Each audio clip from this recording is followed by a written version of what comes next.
La Turquie, après tout, c'est l'un des pays du G20.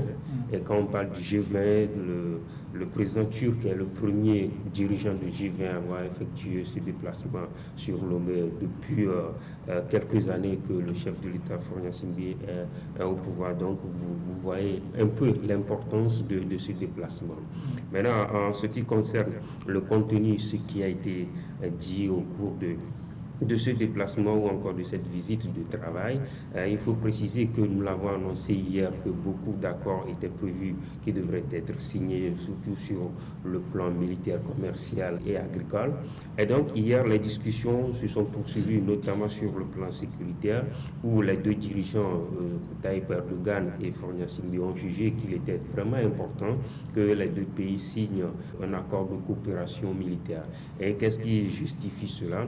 Pour le président turc, le Togo se situe à une situation géographique assez stratégique parce que vous savez, le Sahel aujourd'hui est menacé par le terrorisme et donc depuis un moment la Turquie veut contribuer au maintien de la paix, veut contribuer à mettre fin au terrorisme. Donc la Turquie juge nécessaire d'installer une base militaire au Togo pour pouvoir contrôler la sous-région.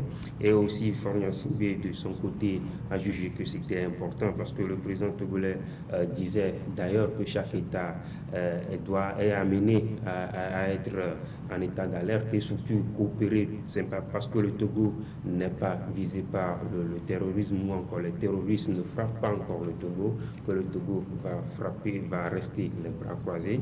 Et au-delà de ça, le président Faure a jugé nécessaire que cet accord militaire soit signé parce que quoi, je cite un peu ce qu'il dit, que si les investisseurs s'intéressent au Togo, c'est en raison de sa stabilité. Et si le pays est stable, c'est parce qu'on est en sécurité.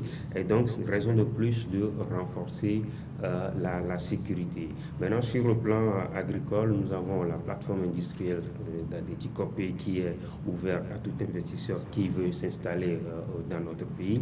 Et donc, le président Faure juge nécessaire que voilà, les Turcs peuvent aussi venir s'installer et mener leurs activités. Ces accords n'ont pas été signés hier comme c'était dit. Les discussions vont se poursuivre et il faut préciser que le chef de l'État togolais est attendu dans les jours à venir en Turquie pour toujours poursuivre les discussions.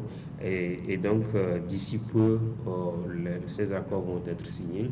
Et le président Faure, sur sa page Twitter, a laissé ce message comme quoi cette visite a rapproché davantage nos deux pays.